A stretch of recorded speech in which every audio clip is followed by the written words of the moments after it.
Seigneur, je t'invite pour écouter la parole éternelle, car c'est l'heure du choix. C'est l'heure du choix. C'est l'heure du choix. C'est l'heure du choix.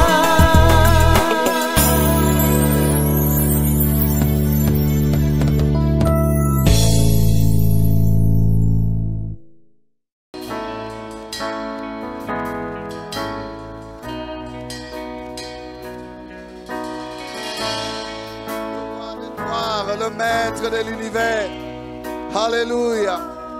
Tu déchires le voile, tu déchires le voile, tu traces un chemin.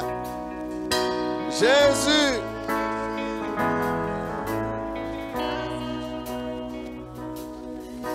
tu as gagné sur la mort, tu as gagné à Golgotha, tu as vaincu la tombe. La mort ne t'a pas retenu. Tu es sorti libre et vainqueur, victorieux. Victorieux. Alléluia. Béni soit ton nom, Seigneur. Béni soit ton nom, Jésus. Béni soit ton nom, le roi de gloire.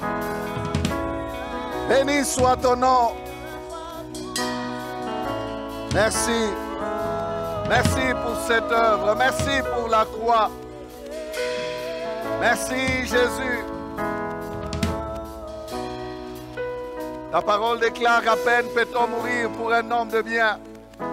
Mais Christ est mort pour nous alors que nous étions pécheurs. Quel amour, quel amour, quel amour, quel amour. Jésus, sois béni Seigneur, sois loué notre Dieu. Sois élevé, sois exalté, sois adoré encore ce matin. À qui d'autre irions-nous? Il n'y a que toi qui as les paroles de la vie. Et nous avons connu et nous confessons que tu es le Christ, le Fils du Dieu vivant. Que la gloire te revienne à toi et à toi seul. Merci pour la vie. Merci Seigneur. Sois béni. Seigneur, dans ta présence, tu nous parles. Tu as envoyé ta parole et ta parole est guérie. Ta parole est claire. Ta parole illumine les yeux. Ta parole illumine le cœur. Ta parole donne la révélation. Ta parole enlève l'ignorance et donne la connaissance. Elle rend sage à salut. Ta parole est puissante. Elle amène à l'existence ce qui n'est pas. Elle crée. Seigneur, amène-nous cette révélation de ta parole. Envoie ta parole encore ce matin. Oint les lèvres de ton serviteur. Seigneur, oh Dieu, atteins les buts pour lesquels tu envoies cette parole dans nos cœurs, dans nos vies. Et qu'elle produise des fruits qui seront pour ta gloire. Seigneur, parle. Ton serviteur écoute. Au nom de Jésus, nous prions ainsi. Amen. Amen. Gloire au Seigneur. Est-ce que tu es là bien assis avec ta parole, avec ta Bible, je voulais dire, en main, avec quelque chose pour écrire, car c'est le temps de prendre le pain de vie, le pain chaud qui descend du trône. Que le Seigneur vous bénisse, vous tous qui nous suivez de partout où vous êtes, que ce soit dans cette ville de Lubumbashi ou ailleurs, vous qui nous suivez sur les réseaux sociaux. Que la paix du Seigneur vous soit donnée dans ces temps difficiles. Le Seigneur est bien sur son trône. Amen. Nous prenons notre psaume, compagnon de ces temps, psaume 91, psaume 91. Nous lirons tous les psaumes. Je lis pour nous tous. Celui qui demeure sous l'abri du Très-Haut repose à l'ombre du Tout-Puissant. J'ai dit à l'Éternel, mon refuge et ma forteresse, mon Dieu en qui je me confie. Car c'est lui qui te délivre du filet de l'oiseleur, de la peste et de ses ravages. Il te couvrira de ses plumes, et tu trouveras un refuge sous ses ailes. Sa fidélité est un bouclier et une cuirasse. Tu ne craindras ni les terreurs de la nuit, ni la flèche qui vole de jour, ni la peste qui marche dans les ténèbres, ni la contagion qui frappe en plein midi. Que 1000 tombent à ton côté et 10 000 à ta droite, tu ne seras pas atteint. De tes yeux seulement tu regarderas et tu verras la rétribution des méchants. Car tu es mon refuge, ô Éternel. Tu fais du Très-Haut ta retraite. Aucun malheur ne t'arrivera, aucun fléau n'approchera de ta tente. Car il ordonnera à ses anges de te porter, de te garder dans toutes tes voies. Ils te porteront sur les mains, de peur que ton pied ne heurte contre une pierre. Tu marcheras sur les lions et sur la spique. Tu fouleras le lionceau et les dragons. Puisqu'il m'aime, je le délivrerai. Je le protégerai, puisqu'il connaît mon nom. Il m'invoquera et je lui répondrai. Je serai avec lui dans la détresse. Je le délivrerai et je le glorifierai. Je le rassasierai de longs jours et je lui ferai voir mon salut. Amen. Bon appétit. Un dimanche de plus, bien-aimés, sans être ensemble dans les temples, mais un dimanche où nous sommes encore devant le trône.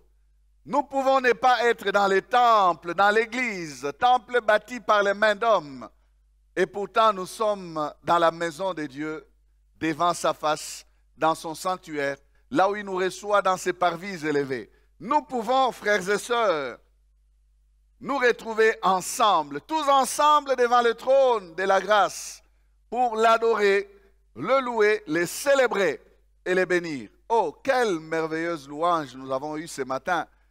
Quelle merveilleuse louange. Merci à l'Union musicale. Merci à la chorale pour la présence du Seigneur. Nous avons loué, dansé, nous avons adoré. Que c'est merveilleux, bien-aimés. Malgré les temps que nous traversons, je suis certain que ceux qui sont connectés ont dansé, ont adoré, ont loué avec nous, ne voyant même pas l'endroit où ils se retrouvent, mais voyant la présence de Dieu, ressentant cette présence. Alléluia. Dieu est bon, n'est-ce pas? Oh, j'aimerais le dire, bien-aimé, encore ce dimanche, que Dieu est bon en tout temps. Dieu reste bon. Même quand les temps changent, il reste bon. Les temps ont changé, la saison est en train de changer, c'est vrai. Mais notre Dieu reste bon. Nous parlions dimanche passé, pour revenir à la parole, nous parlions de la peur. Et nous nous sommes plus apaisantis, frères et sœurs, sur des choses qui nous causent la peur, des choses que le Saint-Esprit nous ordonne, nous recommande de ne pas craindre. Il nous a dit, tu ne craindras ni les terreurs de la nuit, ni la flèche qui vole de jour. Tu ne craindras ni la peste qui frappe, qui marche dans les ténèbres, ni la contagion qui frappe en plein midi. Tu ne craindras ni ces choses. Tu n'auras pas peur de ces choses. Il nous a donné cette recommandation-là, frères et sœurs. Les terreurs de la nuit, nous en avons parlé. Lorsque l'homme dort, il est assailli tout d'un coup par des choses qui le dépassent. Soit des rêves, soit des attaques sensibles qu'il ressent jusque même dans son corps. Nous en avons parlé. Nous avons parlé de ce que c'est la cause, la peur. Nous avons parlé de la flèche qui vole en plein jour. Quand l'ennemi change sa tactique et nous attaque ouvertement, ce n'est plus la nuit, mais en plein jour. Nous avons parlé, oh frères et sœurs, de cette peste qui marche. Et nous l'avons comparé à ces virus.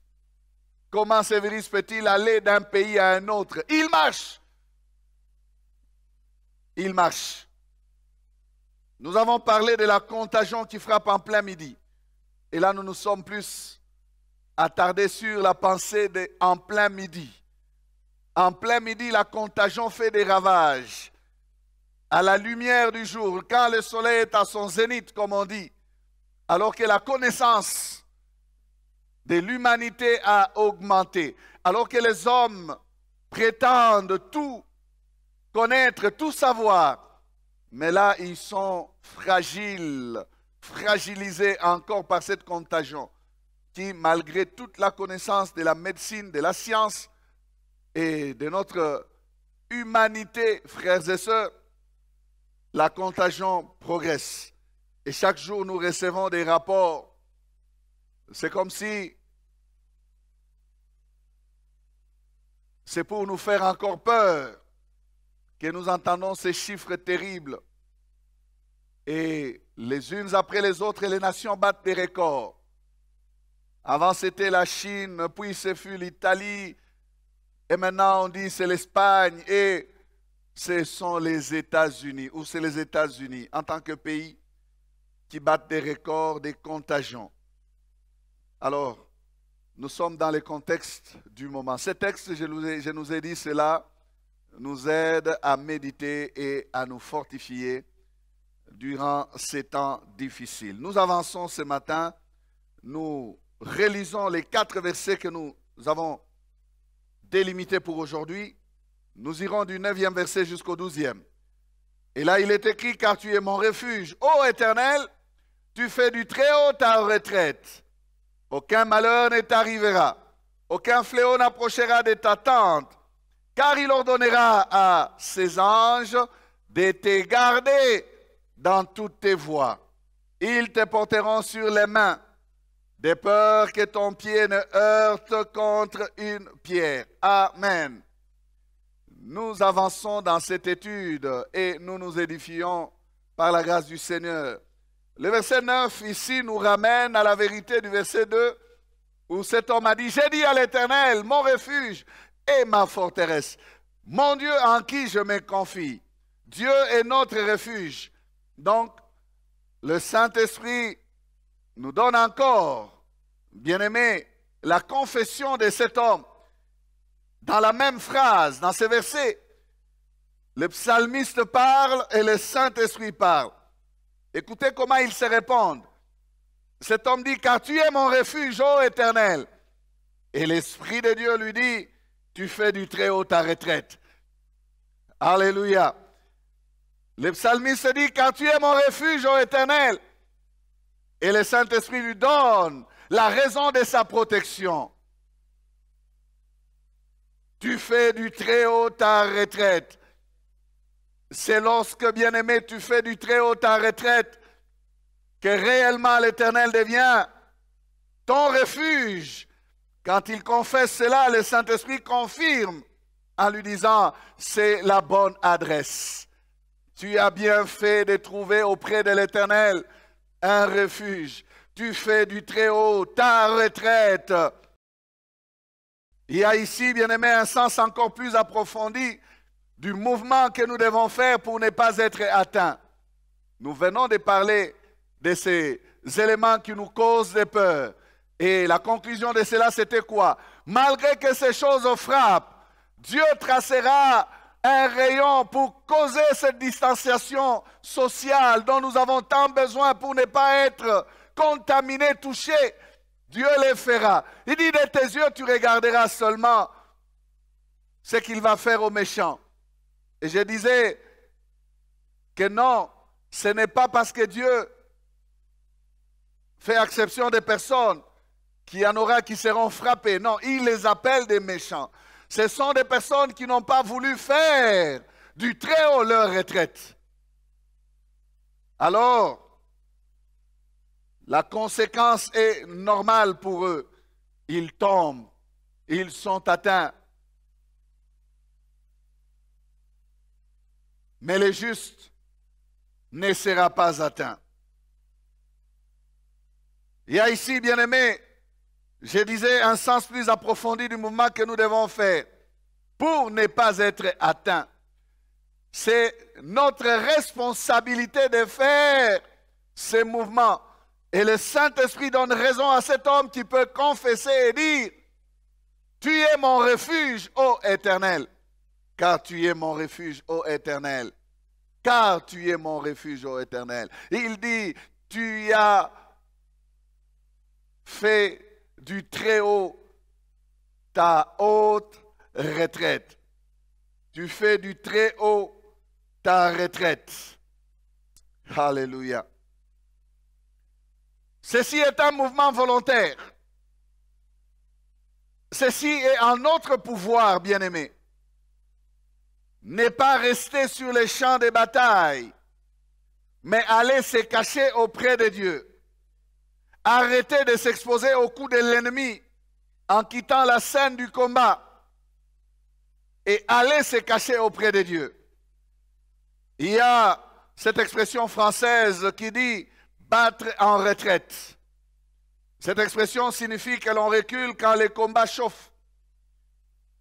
Pour l'armée du Dieu vivant que nous sommes, frères et sœurs, ce n'est pas que nous attendons que ça chauffe pour nous enfuir, non. Mais nous qui sommes au Seigneur, nous devons savoir que dans notre combat, ce n'est pas nous qui combattons au front, c'est l'Éternel qui est au front. Il est à la première ligne et nous, nous sommes cachés derrière lui. Notre combat, nous pouvons l'appeler ainsi, c'est vrai, mais en fait, le combat n'est pas nôtre, il est au Seigneur. Celui qui combat en réalité, c'est le Seigneur. Amen. Regardez ce que font les rois des nations, ce que font les chefs des nations. Quand ils viennent faire les discours pour encourager leur population, ils se mettent en treillis militaire. Ils disent, nous sommes en guerre. Mais est-ce que vous les voyez sur le front? Non, ils ne sont pas sur le front. Mais notre Dieu, lui, ne fait pas comme les rois ou comme les présidents des nations. Notre roi, lui, c'est lui qui dit, vous restez derrière, moi, je combattrai pour vous. Alléluia. Le combat est au Seigneur, frère. Nous nous cachons derrière le Tout-Puissant. C'est un mouvement volontaire que nous devons faire.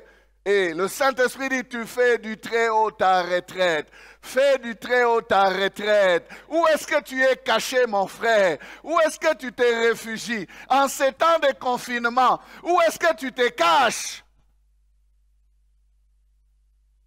Quelle est l'adresse de ta cachette? Quelle est ta retraite? C'est où que tu t'es retiré? Tu fais du Très-Haut ta retraite. En réalité, frères et sœurs, face à un ennemi que nous ne voyons pas, nous ne pouvons même pas combattre. En réalité, c'est ça. Et c'est ce qui nous arrive. Face à un ennemi que nous ne voyons pas, nous ne pouvons même pas dire nous nous engageons au combat. Non. Laissons celui qui est invisible combattre l'invisible. Laissons celui qui est tout puissant combattre cette puissance qui semble nous dépasser, nous les humains. Laissez l'Éternel se charger de ces combats.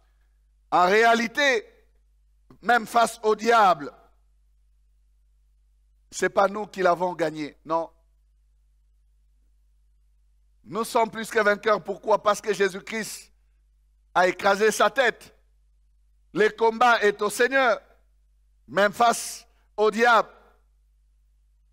Nous prenons les armes, nous lui résistons, c'est vrai. Mais nous avons la victoire parce que Jésus l'a vaincu. Parce que Jésus l'a vaincu. C'est sa victoire et non la nôtre. Pourtant, il nous l'accorde. Quel amour! C'est parce que nous avons trouvé refuge auprès de lui. Nous faisons du Très-Haut notre retraite. Dieu aime cela. Parce qu'il a toujours combattu pour son peuple. Dans Josué 5, versets 13 à 14, alors qu'Israël entre dans la terre promise, il se retrouve devant Jéricho qui est barricadé, qui semble être une tour imprégnable, une forteresse insaisissable. L'Éternel descend, il descend lui-même sous forme de l'ange de l'Éternel. Nous lisons 13, 14, Josué 5. Comme Josué était près de Jéricho, il leva les yeux et regarda.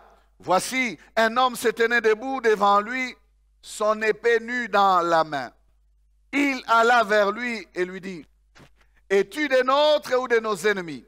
Il répondit, « Non, Mais je suis le chef de l'armée de l'Éternel, j'arrive maintenant. Alléluia. J'arrive maintenant. J'aime cette phrase. Je suis le chef de l'armée de l'Éternel, j'arrive maintenant. Josué voyant cela, qu'est-ce qu'il fit? Josué tomba le visage contre terre, se prosterna et lui dit, qu'est-ce que mon Seigneur dit à son serviteur? Josué, soldat de cette armée, général de cette armée, il voit les chefs de cette armée arriver. Il se prosterne et il attend des ordres.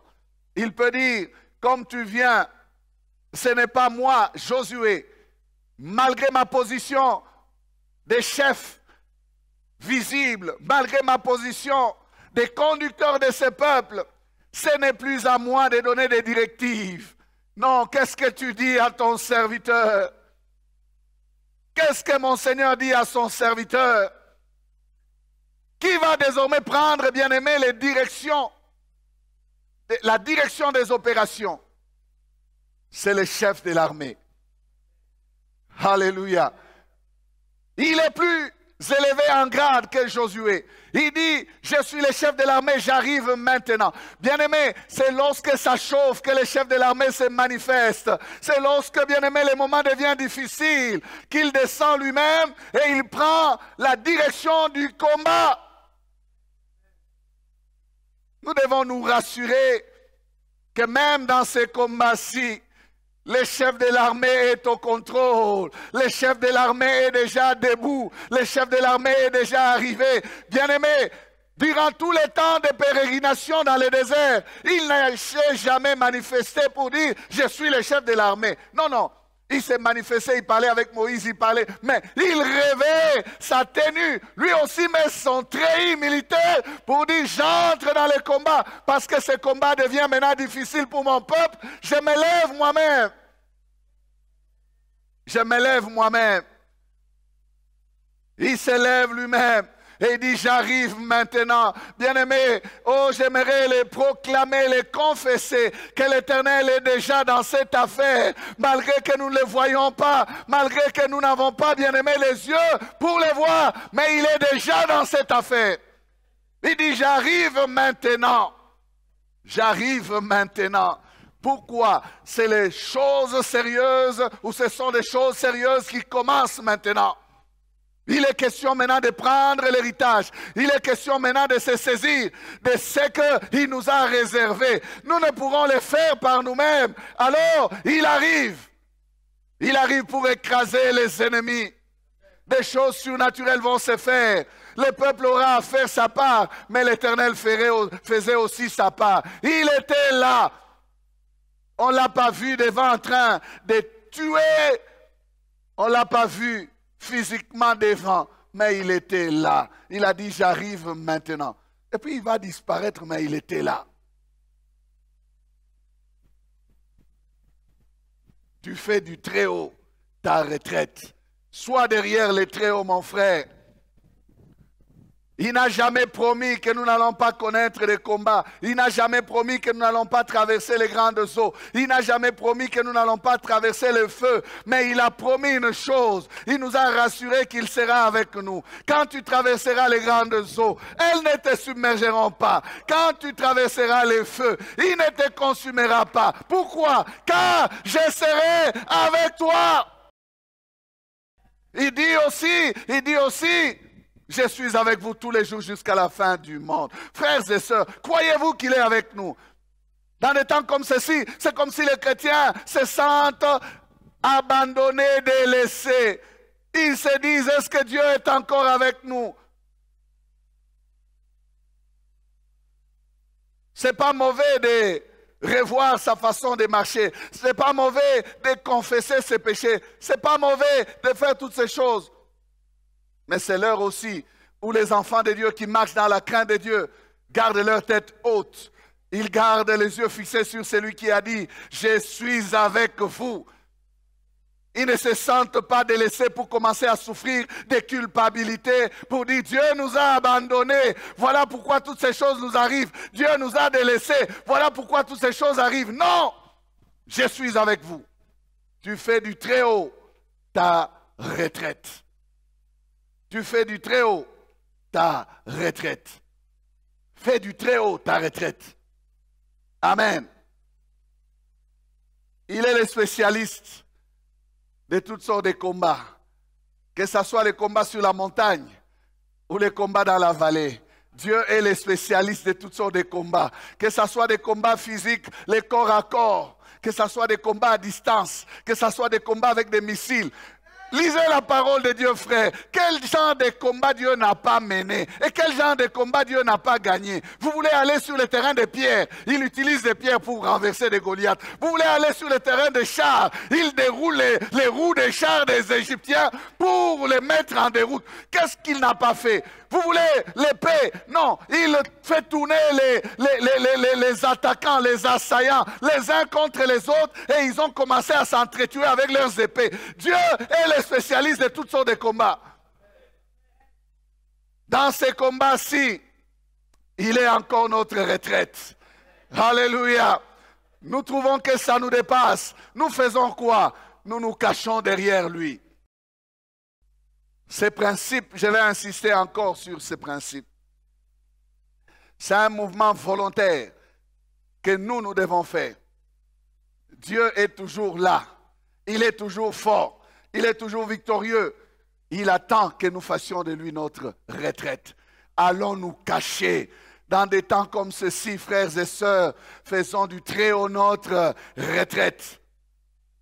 Exode 14, 14, il dit, l'Éternel combattra pour vous. Et vous, gardez le silence. Ça veut dire quoi? Si vous êtes avec l'Éternel et que vous vous cachez derrière lui, ne vous agitez pas. Ne craignez pas ce qui se passe sur le terrain. Le chef de cette armée a le contrôle de la situation sur terrain.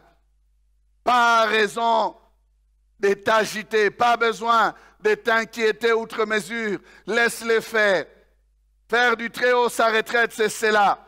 Restez tranquille pendant que le chef de l'armée mène les opérations. La taille de l'ennemi, frères et sœurs, nous impose de faire du très haut notre retraite. Sinon, nous risquons de perdre ces combats. Recourons à l'Éternel. La sagesse de l'homme ne suffit pas. Recourons à l'Éternel. Ne sera pas atteint que celui qui fait du très haut sa retraite. Et ça, c'est notre responsabilité. Il y a toujours, bien aimé, notre responsabilité, et il y a aussi la responsabilité de Dieu. Je rappelle encore ces principes-là. C'est ça, celui qui demeure sous l'abri du Très-Haut. C'est ce principe-là. Demeurer caché. Restez là. Ne quittez pas cette place-là. C'est une place forte, imprégnable. Cette protection, bien-aimée, assurée, trouve dans ces principes son accomplissement. Le secret est là. Faire du très haut sa retraite. David avait compris ces principes et il a dit d'une autre manière à Abiathar. Abiathar qui s'était enfoui parce que Saül avait tué les sacrificateurs, tous les sacrificateurs qui étaient à Nob, où David était passé prendre du pain consacré. Alors qu'il y avait là un méchant homme du nom de Doeg qui est allé donner les rapports à Saül et que Saül va tuer tous les sacrificateurs, Abiathar va s'échapper, lui seul, pour se retrouver auprès de David. Écoutez comment David lui donne les principes que nous exploitons à ce verset, dans ce verset 9. 1 Samuel 22, verset 23. David dit à Abiathar ceci. Reste avec moi, ne crains rien, car celui qui cherche ma vie cherche la tienne.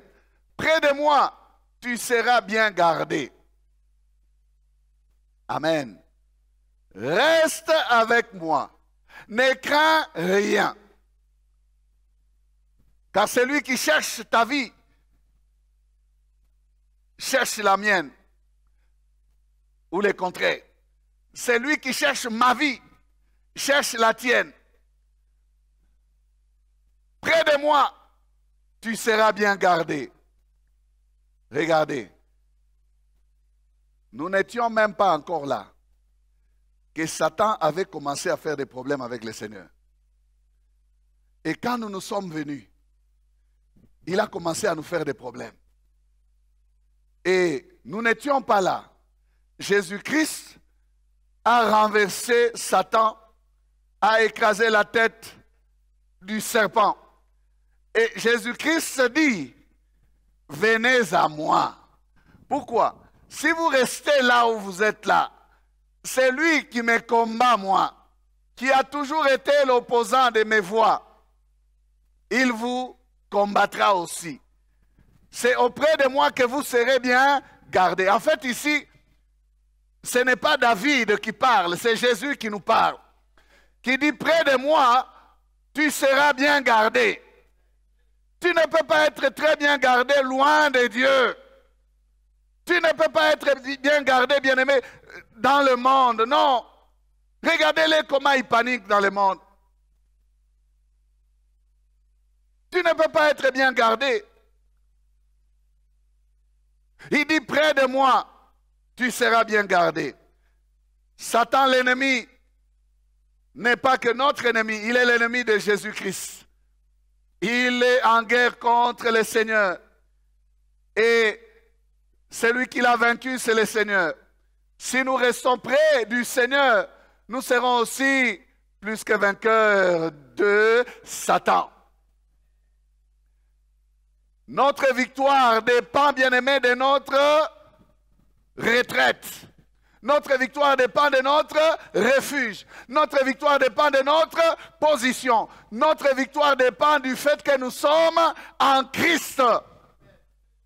Ce n'est pas en dehors de Christ, c'est en Christ que nous sommes plus que vainqueurs. Près de moi, tu seras bien gardé. Voilà le secret qui conduit à tu ne seras pas atteint. Est-ce que quelqu'un est en train de me suivre? Ce ne sont pas des paroles en l'air, bien-aimés. Oh, tu ne seras pas atteint, tu ne seras pas atteint. Ce ne sont pas des récitations à faire. Tu ne seras pas atteint, tu ne seras... Non, c'est faire du très haut ta retraite. Près de moi, tu seras bien gardé. Notre David véritable, le roi de gloire, le fils de David, celui qui s'est assis sur le trône et qui ne sera jamais remplacé, c'est Jésus-Christ. Près de lui, nous serons toujours victorieux, frères et sœurs. Nous serons toujours victorieux. Je disais, c'est notre responsabilité. En ces temps, faisons du très haut notre retraite. Alors, je vous donne une définition que j'ai trouvée du mot retraite. Je vais la lire telle qu'elle est donnée dans les dictionnaires que j'ai lus. Donc ici, c'est vraiment du copier-coller. Je n'explique même pas, je lis. Je fais une citation. Tu notes ça in extenso. Retraite désigne par extension les lieux même où l'on se retire. Il s'est bâti une petite retraite. Il s'est fait à la campagne une retraite pour sa vieillesse. Douce, paisible, tranquille, agréable retraite. J'irai le visiter dans sa retraite. Il désigne un lieu de refuge. Donner retraite à quelqu'un. Il sera bientôt pris, car il n'a point de retraite. Ces lieux servent de retraite aux animaux sauvages. Point. J'ai terminé la citation. Si vous me suivez très bien, il y a beaucoup de choses qui sont dites dans cette définition. On n'a pas parlé que de la même chose, non. On a parlé des retraites que l'on prend quand on a fini le travail. On a parlé des retraites, lieu de repos, douce, paisible, tranquille, agréable retraite. On a parlé des retraites comme cachette. J'irai les visiter dans sa retraite. Il désigne un lieu de refuge. C'est de ça que nous parlons. On a parlé de refuge. Donner retraite à quelqu'un, lui donner du refuge. On a donné cet exemple ici. Il sera bientôt pris, car il n'a point de retraite. Est-ce que toi, tu peux être pris? Non. Si tu fais du très haut ta retraite, qui pourra venir te chercher dans les très hauts? Qui pourra te trouver là où tu es caché? Tu fais du très haut ta retraite. Amen. Comme quoi, bien aimé, le dictionnaire n'a pas que la pensée du monde. Hein? Il a aussi une pensée de l'esprit. Il ramasse toutes les pensées. Amen. Mon frère, ma soeur, l'exhortation que je t'adresse ce matin, c'est de faire du très haut ta retraite. Dans le confinement, fais du très haut ta retraite. Cache-toi en lui et tu seras bien gardé. Alors, ce qui va être dit au verset 10 ne sera que l'application de ces principes. La protection assurée va se mettre en marche. Il dit au verset 10, aucun malheur ne t'arrivera, aucun fléau n'approchera de ta tente. Pourquoi? Bien aimé, tout est lié. Parce que le Très-Haut est ta retraite. Aucun malheur ne t'arrivera. Reste avec moi, ne crains rien. Près de moi, tu seras bien gardé. Si tu es bien gardé, ça veut dire aucun malheur ne t'arrivera. Aucun fléau n'approchera de ta tente. Aucun malheur signifie aucun malheur. Aucun malheur signifie aucun malheur. Vous savez, la Bible donne bien le sens au mot qu'elle utilise. Aucun. J'ai parlé ici que lorsque la Bible nous donne ces paroles, elle veut que nous puissions comprendre les choses telles que Dieu les voit, telles que Dieu les fait. Ce n'est pas tel que nous pouvons nous les imaginer, non. Elle nous donne les choses vues du côté de Dieu. La protection assurée nous donne de bénéficier d'une couverture totale. Aucun malheur. Ça, c'est vu du côté de Dieu. Je l'ai déjà dit ici, pour ceux qui se posent des questions. Et c'est que moi, je traverse comme situation difficile. Qui me cause cela alors? Non, non. Chacun a une expérience avec le Seigneur. Dans sa souveraineté, il traite avec ses enfants comme il veut. Mais ici, quand le Seigneur parle de ce qu'il est capable de faire, il n'y a pas de marge d'erreur. Aucun malheur signifie aucun malheur. Et je ne ferai pas, frères et sœurs, cet exercice que faisaient les amis de Job, qui étaient en train de dire à Job, si tu es frappé, c'est que tu as péché. Non, Job n'avait pas péché. C'est la souveraineté de Dieu qui permet à ce que chacun ait son expérience. Si Dieu veut à ce que les malheurs t'apprennent quelque chose, ça c'est Dieu. Mais néanmoins, Dieu te propose ce qu'il est capable de faire. Et toi, tu dois avoir la foi de croire en ce à quoi il est capable, en ce qu'il peut réellement et qu'il veut réellement faire pour toi. Je ne sais pas si tu me comprends. C'est pour que tu ne puisses pas laisser la place au doute. Est-ce que Dieu va me protéger réellement? Et si ça peut aussi faire que je tombe dans les malheurs? Non, non. La foi ne laisse pas cette possibilité-là. Aucun malheur, c'est aucun malheur. Aucun fléau, c'est aucun fléau. Quand tu te mets à prier, tu confesses cette parole. Aucun malheur ne m'arrivera. Aucun fléau n'approchera de ma tente. Seigneur, tu couvres ma tente. Tu le crois et tu le confesses comme il te le promet. Et il est capable de faire à ce que tu le vives aussi comme il te l'a promis. Si Dieu est ma retraite, qui me touchera?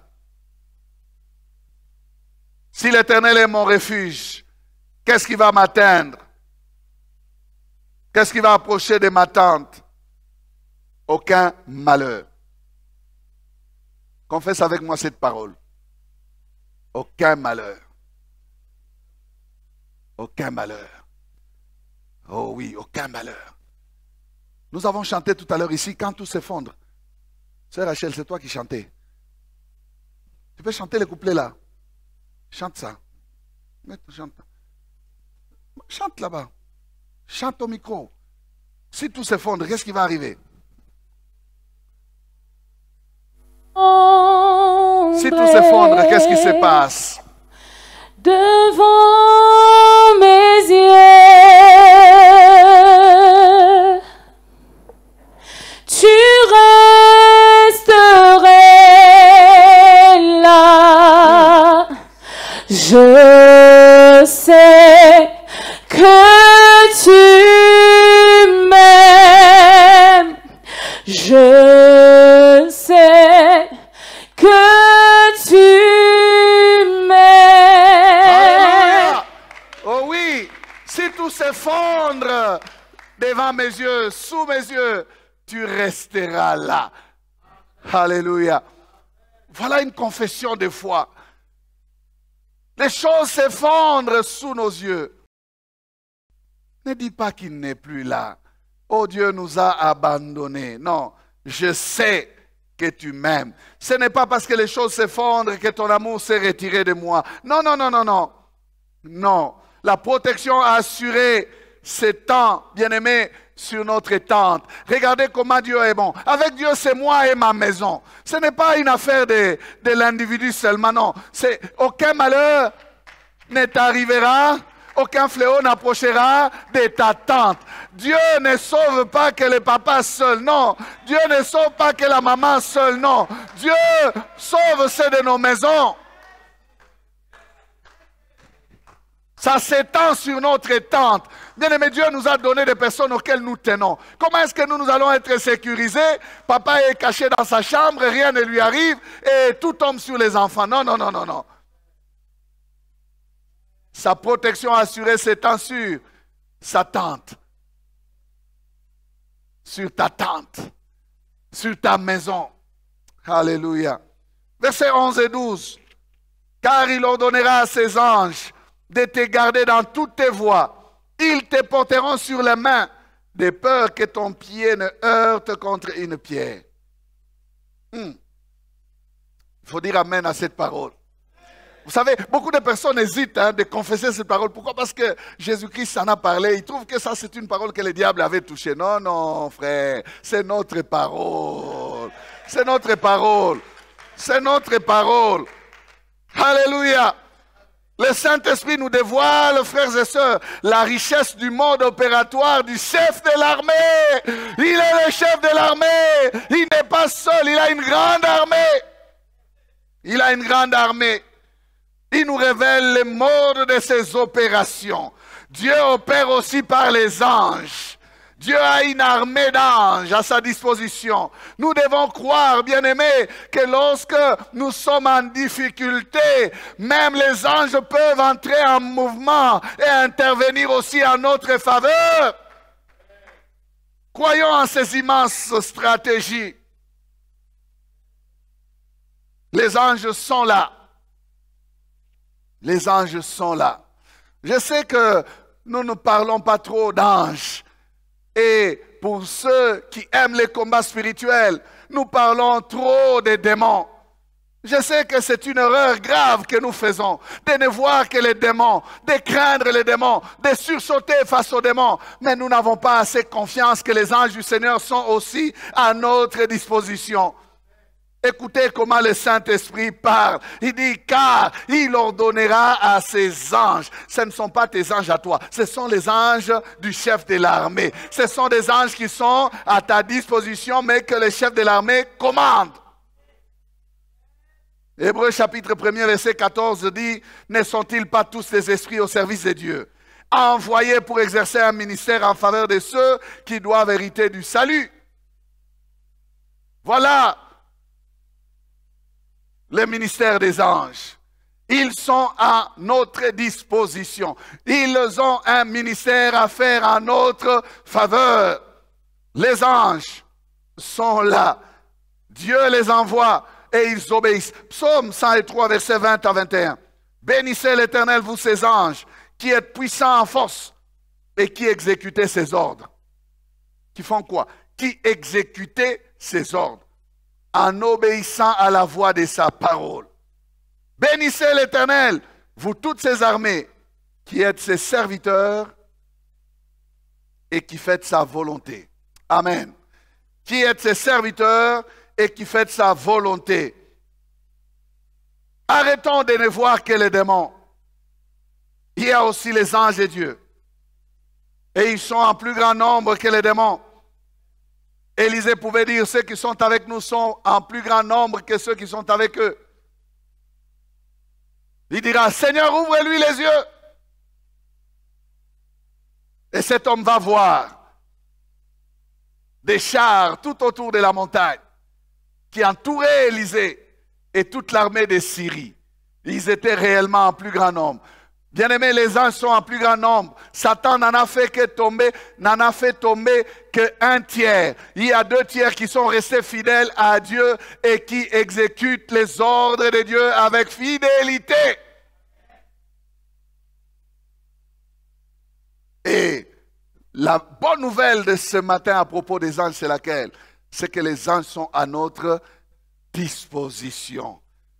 Car il ordonnera à ses anges. Il ordonnera à qui? À ses anges. Le Saint-Esprit nous fait entrer, bien-aimés, dans le mode opératoire de Dieu. Les anges exécutent les ordres de Dieu. Pas nos ordres à nous. Non, ils exécutent les ordres de Dieu. C'est Dieu qui ordonnera. Nous verrons la délivrance, nous bénéficierons du secours, même sans avoir demandé aux anges de faire. Parce que celui qui est le chef de l'armée leur donnera des ordres à exécuter en notre faveur. Amen. Nous ne prions pas les anges et nous n'ordonnons rien aux anges. Nous n'invoquons même pas les anges. Nous invoquons Dieu et Dieu ordonne aux anges. Amen. Beaucoup de gens passent leur temps à faire des débats sur la prière faite aux anges. Il n'y a pas de prière à faire aux anges. Dites-moi, s'il faut prier les anges, quel ange prierons-nous? Dans une situation comme celle-ci, c'est qui que nous allons invoquer? Gabriel ou Michael? Dites-moi. Vous savez la sagesse de Dieu. Dieu est tellement sage que même l'ange qui descendait faire bouger l'eau à Bethesda, Dieu n'a pas donné son nom. Pourquoi? Parce que si Dieu avait osé donner son nom, les gens allaient élever cet ange au nom de l'ange qui guérissait. Et ils allaient commencer à l'invoquer. Toi, l'ange qui guérissait à Bethesda, descends et viens guérir mon enfant. Je connais l'homme. Hein? Il allait le faire. Il n'y a pas de nom de cet ange-là. Peut-être que c'était Gabriel, on ne sait même pas. Pourquoi? Parce que les hommes sont religieux à l'extrême. Regardez comment ils tombent dans la superstition. Ils vous disent aujourd'hui, oh, quelqu'un a eu une révélation, un enfant de 10 ans a eu une révélation. Foutaise! Si tu ouvres ta Bible, tu vas trouver un cheveu, et si tu prends ces cheveux, tu mets dans l'eau, tu bois. Bêtise! Tu n'as pas besoin de faire cela. Dieu n'est plus capable de te protéger contre les virus. C'est les cheveux. Ces cheveux viennent de qui? C'est les cheveux de qui? C'est les cheveux d'un ange? C'est les cheveux de ton grand-père ou c'est ton cheveu à toi? Arrête de faire ces histoires-là. Arrête ça. C'est parce que quelqu'un a eu une vision, il a eu un rêve, oh, qu'il boive lui seul. Ça, c'est pour lui. Ce n'est pas pour nous. Nous ne faisons pas ça et nous ne le ferons pas au nom de Jésus.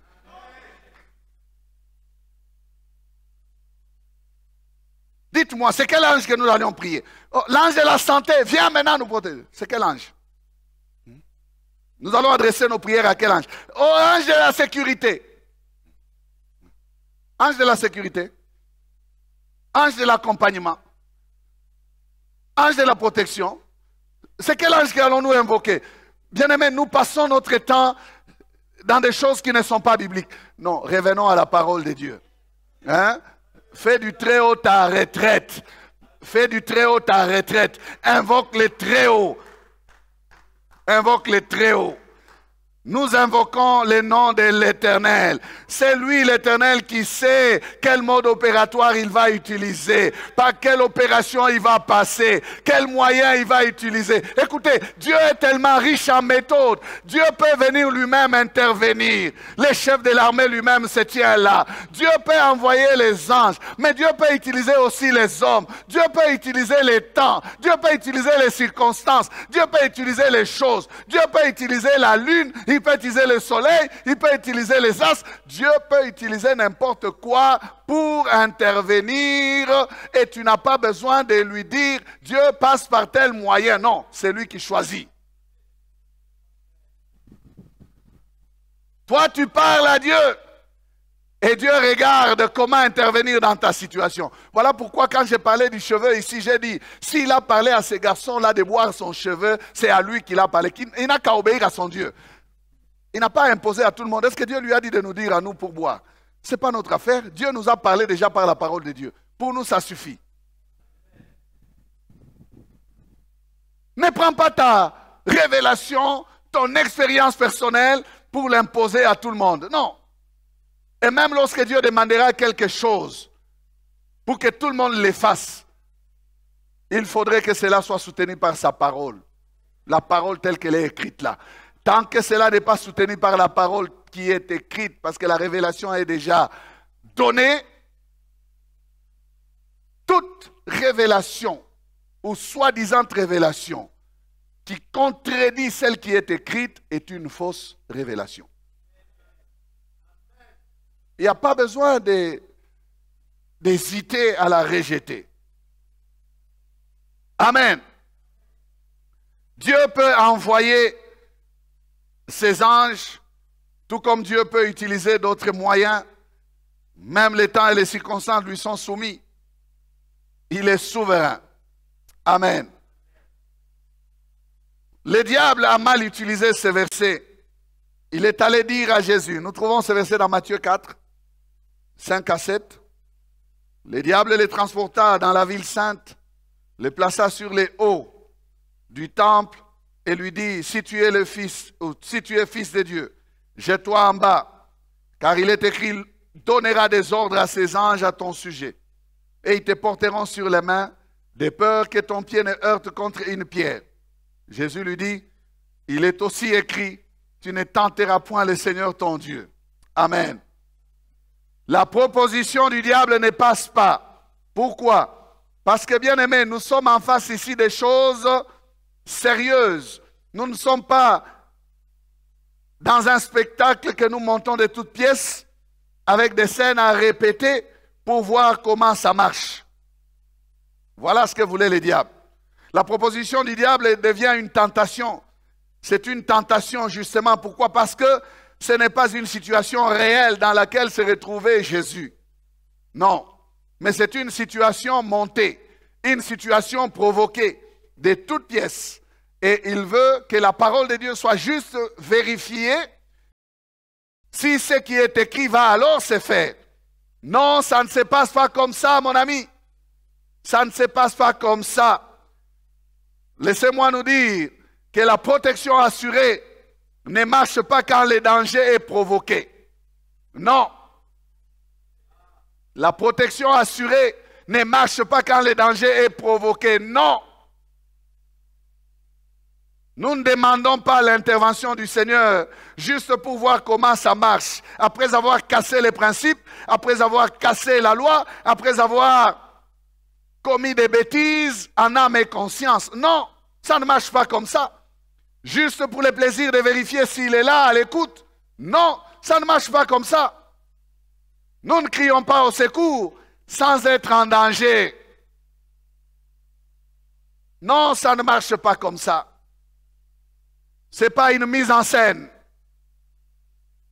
Ce n'est pas du théâtre. Pour vérifier juste si ça va marcher. Est-ce que ça peut marcher? Les anges ne peuvent entrer pour jouer dans cette scène-là de théâtre. Non, ils ne font pas du spectacle. Les anges sont là pour faire des choses sérieuses. En refusant de faire ce que le diable lui demandait, Jésus nous montre là le degré de sa piété. Il sait mettre Dieu à sa place. Dieu n'est pas son ami pour dire, nous allons essayer, si ce qu'il a dit, il le fera. Il est écrit, si tu sautes, il dira à ses anges, il ordonnera à ses anges de te porter sur leurs mains. Je vais essayer, ça pourra marcher. Tu vas te casser la figure. Il y a des gens qui ont dit, parce que Jésus a marché sur les eaux, nous aussi, allons traverser des rivières. Tu vas mourir dans les eaux. Tu vas te noyer. Jésus n'a pas marché sur les eaux par plaisir. C'était la nuit, il n'y avait plus de barque. Et il devait rejoindre ses disciples qui étaient déjà partis. Jésus, en tant que Jésus, il a utilisé un moyen de transport que lui-même peut utiliser. Ça, c'est lui. Il ne t'a jamais demandé de limiter, de marcher sur les eaux. Pour aller où? Tu vas aller où? Tu vas rejoindre qui? La vie n'est pas un théâtre. La vie n'est pas un spectacle où tu vas imaginer des choses pour dire, je vais vérifier si ça va marcher. On te dit de te laver les mains, lave-toi les mains. Ce n'est pas un jeu. Il y a des gens qui trouvent que Corona c'est un jeu, ils blaguent, ils se donnent des noms au Covid et tout ça. Faites attention frère, nous ne sommes pas dans une pièce de théâtre. Oh, je vais prier, je vais imposer les mains sur quelqu'un qui a le virus. Je vais toucher, Dieu va me protéger. Qui t'a dit qu'il va te protéger? Tu sais qu'il a le virus, toi. On ne fait pas du spectacle, on ne fait pas du théâtre. La protection assurée ne marche pas quand c'est provoqué. Après tu vas pleurer, tu vas dire, oh Dieu m'a abandonné. Non, tu n'es pas sage. Lave-toi les mains, lave-toi les mains. Tu sais qu'il y a la saleté, lave-toi les mains. Il faut qu'on te parle comment pour que tu te laves les mains. Ne touche pas ton visage, ne touche pas le visage. Non, non, Dieu va me protéger. Il est là, il est avec moi. Tu vas gémir. Et puis tu vas dire, oh non, est-ce que vraiment les choses là que Dieu a dit dans sa parole, est-ce que ça marche? Jésus nous montre l'exemple de sa piété. Il dit, tu ne tenteras point le Seigneur ton Dieu. Frères et sœurs, lorsque tu as la connaissance que la chose que le Seigneur t'interdit, ne la fais pas. Ne la fais pas. Si tu la fais tout en ayant connaissance, tu tentes le Seigneur. Tenter le Seigneur, c'est faire un scénario, c'est faire du théâtre pour voir si ça va marcher. Tenter le Seigneur, c'est vouloir vérifier ce que l'on doit croire par la foi. Oui, tu n'as pas besoin de vouloir vérifier est-ce que ça marchera vraiment. Tu n'as besoin que de croire, ça marchera. Tenter le Seigneur, c'est faire ce que tu dois éviter, car tu sais où ça te mène. Si tu fais et ça te mène là où tu savais, tu n'as pas besoin de blâmer le Seigneur. Tu n'as qu'à t'en prendre à toi-même parce que tu as tenté le Seigneur. Oh, je pense que j'ai parlé à quelqu'un. Tu ne tenteras point le Seigneur ton Dieu. Bien-aimé, n'osez pas chercher à voir si ce qu'il a dit, il le fera. Ne cherchez pas à vérifier. Non, laissez le Seigneur se glorifier lorsque vous serez dans des situations où cela se vérifiera. Est-ce que vous me suivez très bien? Ne t'expose pas parce que tout simplement Dieu est capable de te protéger. Non, tu risques de pleurer. Observe les principes, obéis à la parole, mets en pratique ce qu'il te demande de faire et tu le verras aussi agir fidèlement selon sa parole. La seule façon de vivre sa parole, la seule façon de vivre il est écrit, c'est de se retrouver dans les conditions appropriées de sa réalisation. Pas de provoquer la réalisation sans être dans les conditions. Non, non. C'est retrouver dans les conditions appropriées de sa réalisation. La foi se vit dans la réalité et non dans les essais. Je suis tenté d'ajouter et erreur. La foi, ce n'est pas par essai et erreur. Non. Les anges de Dieu, donc, sont à notre disposition. Les anges de Dieu sont capables de nous porter sur les mains. Ils sont capables de nous éviter de heurter contre une pierre. Ils sont capables de tout cela. Mais c'est quand nous sommes ou quand nous serons réellement en danger. c'est quand nous nous retrouvons dans des situations difficiles qu'ils entrent en action, envoyés par Dieu. Car il ordonnera à ses anges, il ordonnera, envoyé par Dieu pour nous protéger, envoyé par Dieu pour nous épargner, envoyé par Dieu pour nous accompagner. Le Saint-Esprit nous dit que Dieu recourra même à ses anges pour intervenir en notre faveur. Protection assurée. Faisons confiance au Seigneur. Amen. Faisons confiance au Seigneur.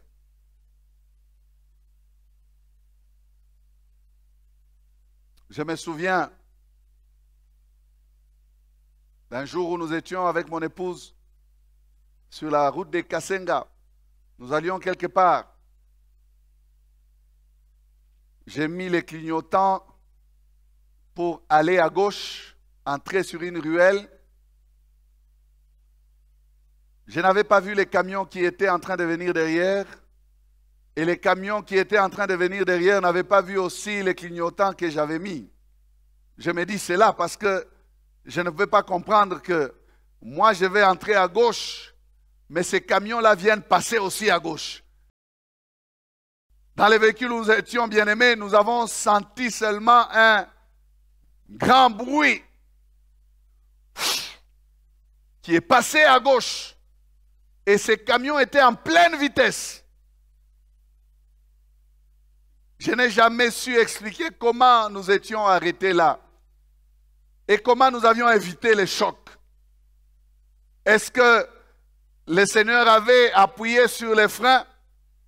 Est-ce que le Seigneur avait enlevé mon pied de l'accélérateur? Puisque moi, j'ai courbé déjà.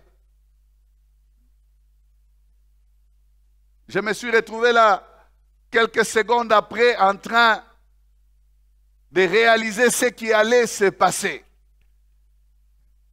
Et avec ce véhicule à volant à droite, c'est mamie qui était à gauche, donc imaginez la suite. C'est là où allait être le plus grand choc. Puisqu'on entrait à gauche. Je peux affirmer certainement que si l'ange du Seigneur ou si le Seigneur n'a pas fait quelque chose dans notre voiture, dans notre véhicule où nous étions, il a soit accéléré la vitesse de ces camions pour qu'ils passent vite et que nous puissions venir par après en retard. Voilà, nous n'avons pas su. Comment? Non, je ne peux pas expliquer comment il a fait pour que les chocs ne se produisent pas. Mais nous avons vu la main de Dieu. La main de Dieu. 1 centimètre de plus et c'était fini pour nous. À cette vitesse-là, non, c'est peut-être à 10 mètres ou à 15 mètres, on allait se retourner pour aller s'arrêter dans les herbes quelque part. Mais Dieu est bon. Il nous assure cette protection assurée. Elle est toujours avec nous. Bien-aimés, faisons du Très-Haut notre retraite. Cache-toi en Dieu et tu verras quel mode opératoire il va utiliser pour toi. Je ne sais pas par quoi il va passer pour te sécuriser. Son armée est là, ses anges sont là, les temps et les circonstances sont là aussi. Il peut tout faire pour nous rassurer sa protection. Nous assurer sa protection. Dieu prend soin de ceux qui lui appartiennent. Baissons la tête et bénissons son saint nom. Protection assurée. Merci Jésus. Merci Seigneur.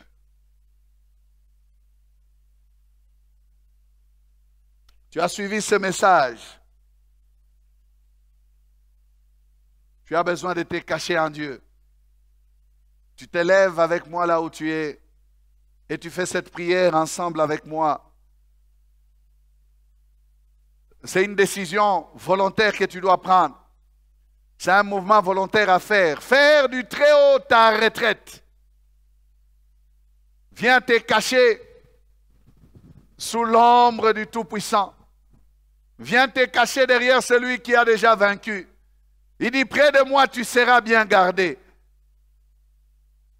Fais cette prière avec moi. Seigneur Jésus, c'est en toi que je me cache. Près de toi, je serai bien gardé. Garde ma vie. Garde mon âme. Seigneur, garde ma maison. Garde ma tente. Éloigne les malheurs de ma vie. Merci pour le pardon de mes péchés. Merci pour mon nom que tu inscris dans ton livre de vie. Merci pour ta protection. Seigneur, en ces temps difficiles, c'est toi qui me gardes. Et c'est toi qui es mon Seigneur et mon Sauveur. Mon refuge et ma forteresse. Merci Seigneur. Seigneur, tu vois ces personnes debout dans ta présence. Nous prions pour que ta main soit sur chacune d'elles. Nous prions pour que ta grâce les couvre. Nous prions pour que ton amour des pères les entoure. Et que Seigneur, oh Dieu, ils puissent marcher avec toi, te suivre et te servir. Et avoir aussi à exercer la piété, la crainte de ton nom pour qu'ils bénéficient, Seigneur, de toute la richesse de ton mode opératoire. C'est toi le chef de l'armée et c'est toi qui nous conduis. Merci Seigneur. Bien-aimés, nous vous remercions d'avoir suivi ce message et nous prions pour que la grâce du Seigneur continue à agir dans votre cœur et que le message puisse apporter des fruits pour lesquels Dieu l'a envoyé chez vous. Nous voulons juste vous encourager à vous qui n'avez pas encore donné votre vie à Christ, à faire cette prière avec nous maintenant et à faire cette prière avec un cœur ouvert et une décision venant de votre cœur. Vous pouvez juste prier avec nous maintenant, en répétant ces paroles après moi et en disant ceci.